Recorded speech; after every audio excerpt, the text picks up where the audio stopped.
Thank you, Mr. Prime Minister. Thank you very much for agreeing to do this. I appreciate it. Sorry for the delay because of technical problems. The fighting has been going on now for some 6 weeks. Hundreds, if not thousands of people have been killed on both sides. How's this going to end? Asterishan Ադրբեջանը պետք է հրաժարվի Ղարաբաղի Azerbaijan needs to give up on its logic of solving the Karabakh issue by force. The problem emerged or was caused by the fact that Azerbaijan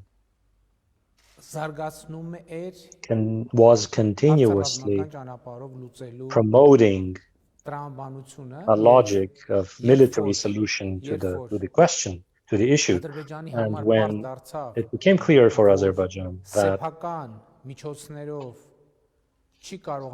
it will be unable on its own to promote that logic, what now happened is that it asked Turkey for assistance, which in turn, from Syrian territories under its control, has transported to Azerbaijan thousands of mercenaries who, after which Turkey and Azerbaijan and the mercenaries and the terrorists unleashed a joint attack on Nagorno-Karabakh.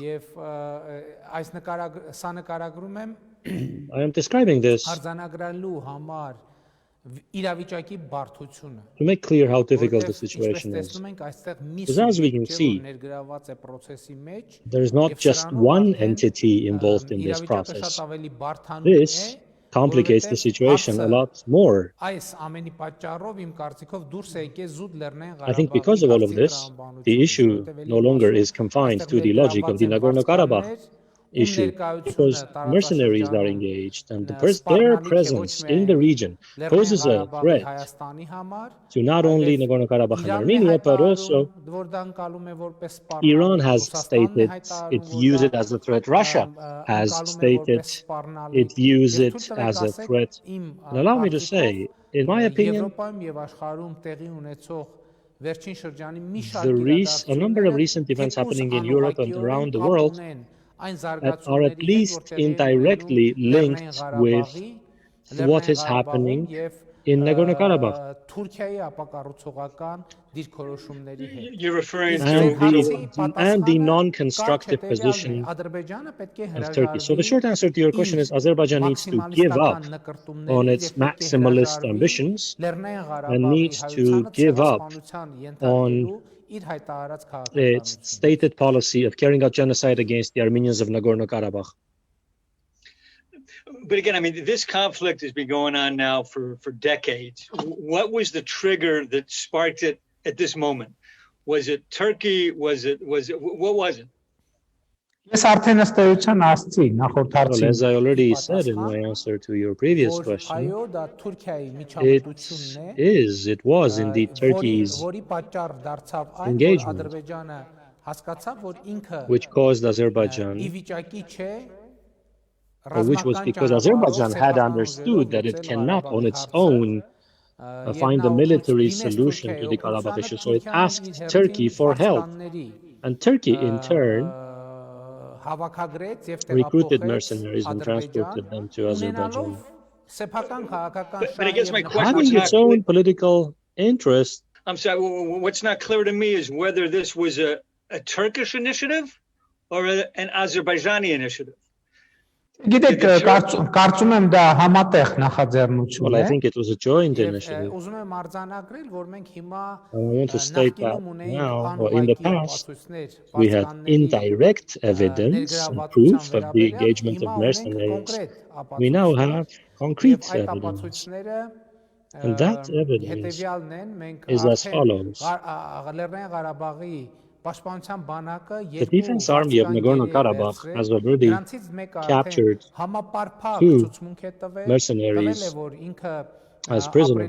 One of them has testified comprehensively. He said he was living in the Turkish-controlled Syrian territories in a refugee camp. He described how he was recruited. He described where they became engaged. He described how they crossed the border into Turkey through an official checkpoint, but without anyone asking them any questions or checking them. Before crossing the border, all of their passports and documents were taken away from them. Then once inside Turkey, they were taken to some airport, and from that airport, on a Turkish airplane, they were flown into another airport, from which in an Azerbaijani aircraft they were transported to Azerbaijan. This whole time they did not have a single document, and nobody asked them a single question about who they were, where they were going, and so on.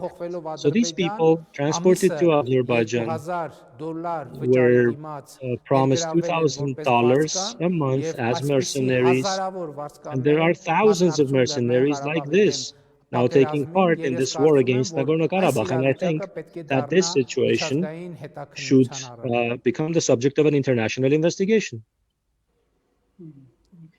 And who are these people? I mean, they're Islamists. Who are they? Իրենք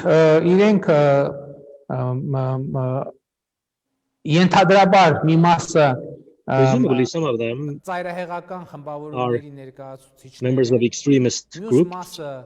Some of them are population from the Turkish-controlled Syrian territories who were recruited for money. Tell me, sir, how concerned, I mean, you mentioned this in the beginning, but how concerned are you now that this is going to turn into a much wider regional war with Russia, with the Turks, maybe even with Iran? What are the chances of this thing just exploding right now? Գիտեք, ես չեմ կարող ճշգրիտ See, I cannot make a precise prediction. As I said, the Islamic Republic of Iran and Russia have announced that the presence of mercenaries in the region is a threat to their security. Look at what's happening.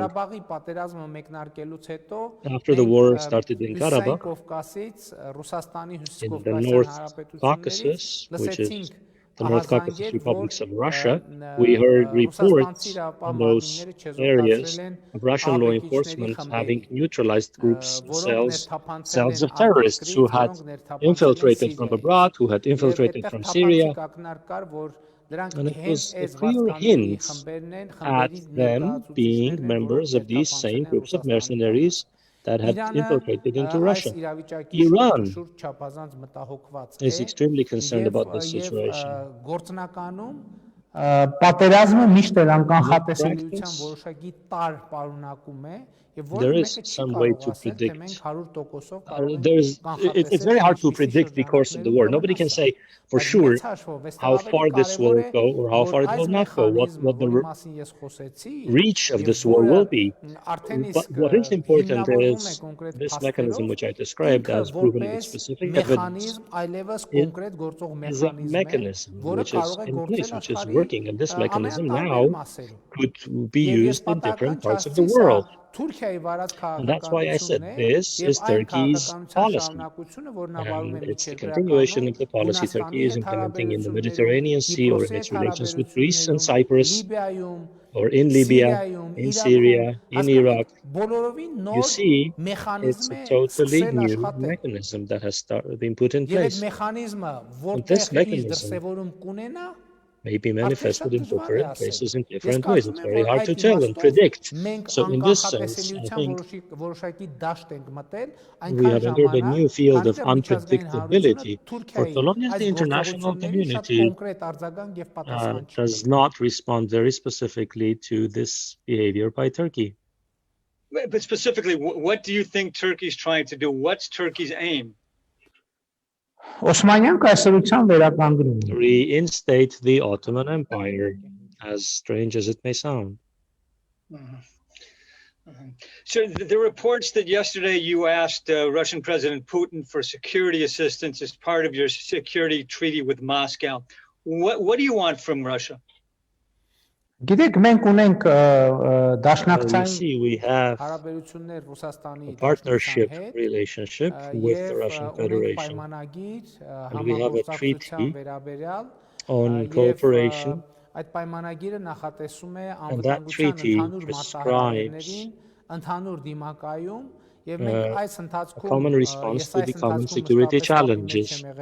In this Ռուսաստանի time, I have always been in touch with the President of the Russian Federation, Vladimir Putin, and we have always been consulting, and we are watching the developments. And because the hostilities, the military action has reached the border of Armenia, and there is a threat that the hostilities may pose a direct threat to the territory of the Republic of Armenia.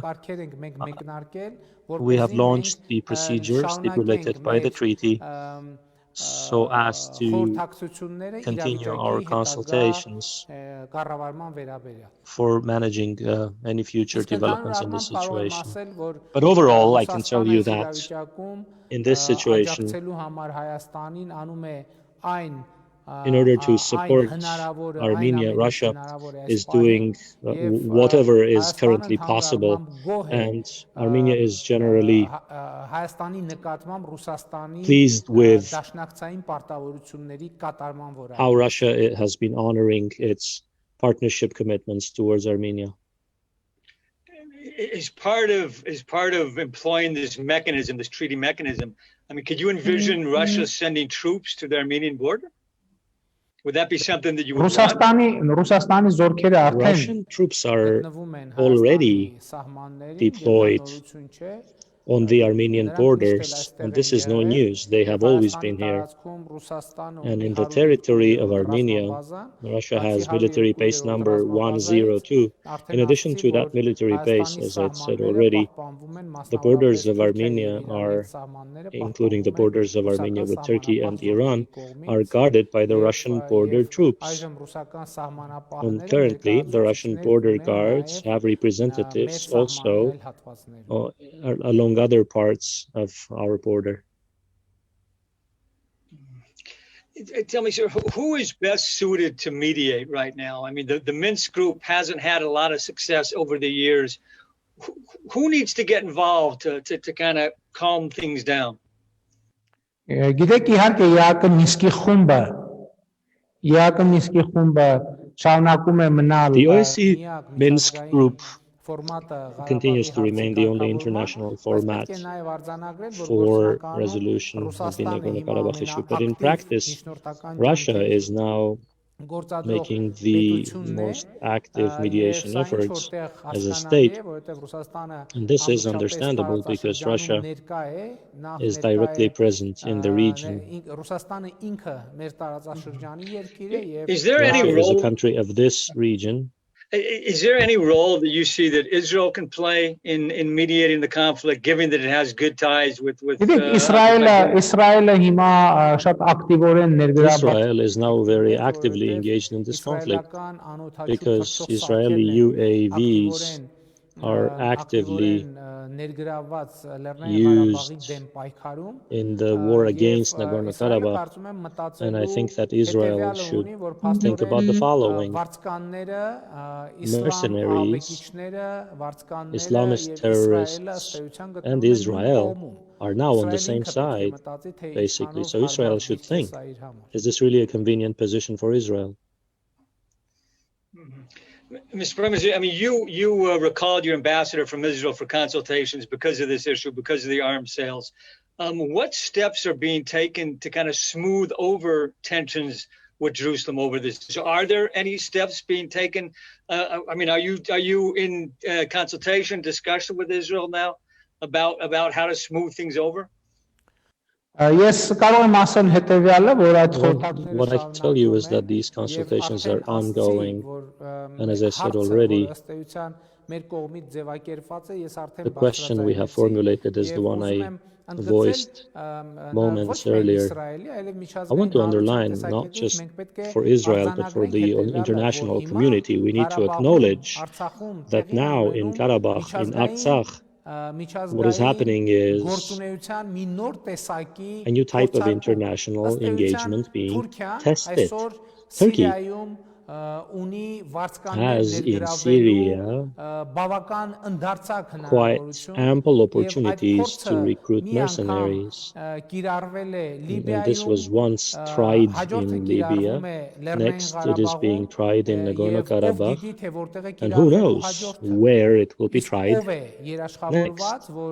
Who has any guarantees against not being the next region or the next country to face the same situation?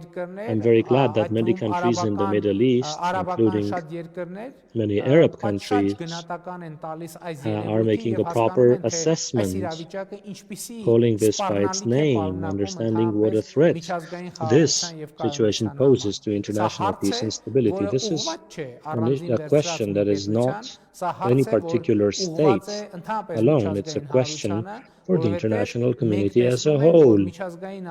We see that international security, in the international security system, certain shifts are taking place. And those shifts also contain elements of a hybrid war, hybrid warfare. Engaging in that warfare also mercenaries, and this hybrid warfare can be manifested in different ways. It can be manifested in the ways in which we see in Nagorno-Karabakh, or it can be manifested in ways in which we are seeing in Vienna, or it can be manifested in ways in which we are seeing in Nice, in France, or in Canada. This is a question, and the question is on the table, and this question is seeking a specific answer. It's no secret that Israel has a very tense, difficult relationship with Turkey. You mentioned that one of the things that Israel should keep in mind is that it's essentially backing Azerbaijan, and in doing so is on the same side of Turkey. When you or your representatives bring this up with the Israelis, what do they say? How do they respond to that? I heard the last part of your question, so I can tell you that I don't think that I should be disclosing the diplomatic exchanges, but the public question is the one I formulated. Ask that question, please. Through this interview, ask that question and ask Israel to answer publicly. What will it take for Armenia to return its ambassador to Israel? This is diplomatic practice. We will see. We want to build the right relationship with all countries. And that question will be properly answered in due time. Okay, and the last question is, in a conversation that our president, Ruby Rivlin, had with the Armenian president in early October, after you recalled the ambassador, he raised the possibility of Israeli humanitarian aid. Is there anything to that? Is that taking place? Is there anything you would like from Israel? Yes, Artenas. Well, like I said, I think that this is a question that Israel should answer not for us, but for itself, and all the countries should do the same. When I speak with journalists from the EU, they ask me what should the EU do, or what the EU should do, and I was saying it before, what the EU should do it for itself, not for Armenia. I just ask, I'm asked to evaluate the situation, I evaluate the situation. 10 or 15 days ago, in my interviews, I was saying that if the EU fails to properly evaluate Turkey's conduct in the region, and really broadly in Nagorno-Karabakh, then they will face the consequences in Europe. And we are now seeing what's happening in Europe. I say the same about Israel. I say the same, that Israel should ask itself the question. It is now fighting de facto side by side with mercenaries against Nagorno-Karabakh. Israel should answer that question. Is this a convenient position for Israel? If it is a convenient position, God be with it.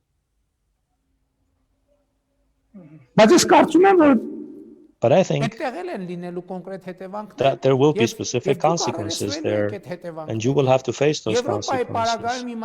In Europe, what I said happened within a matter of 15 days. In Israel, I don't know.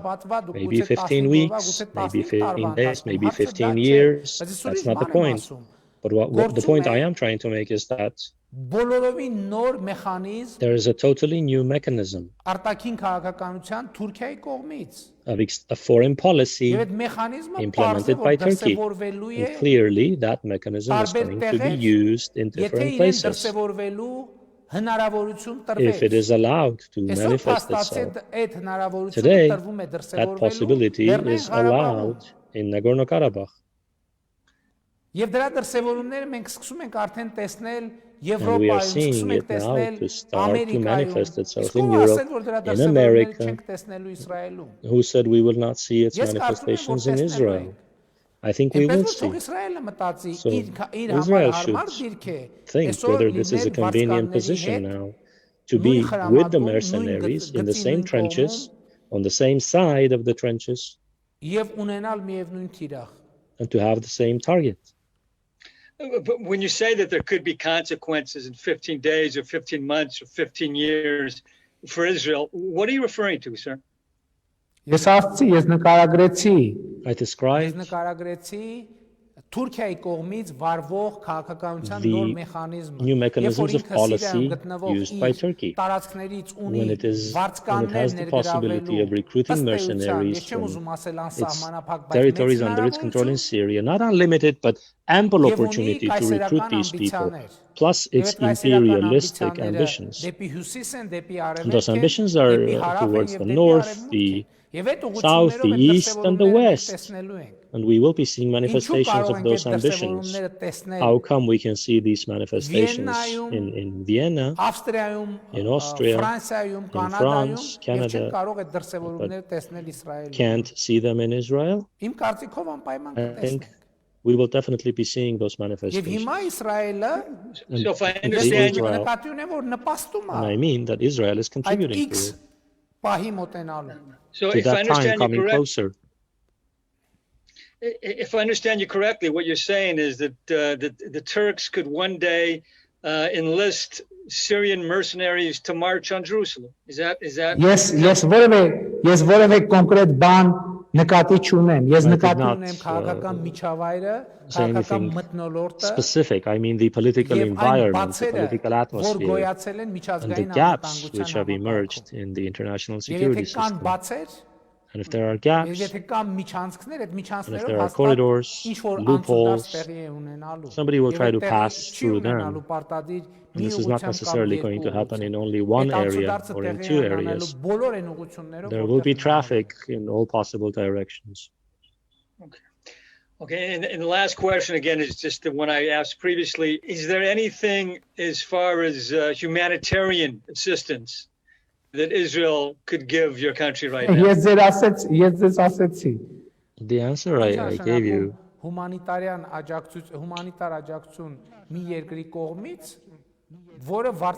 Humanitarian aid by a country that is selling weapons to mercenaries, which the mercenaries are using to strike the civilian peaceful population. I propose that Israel should send that aid to the mercenaries and to the terrorists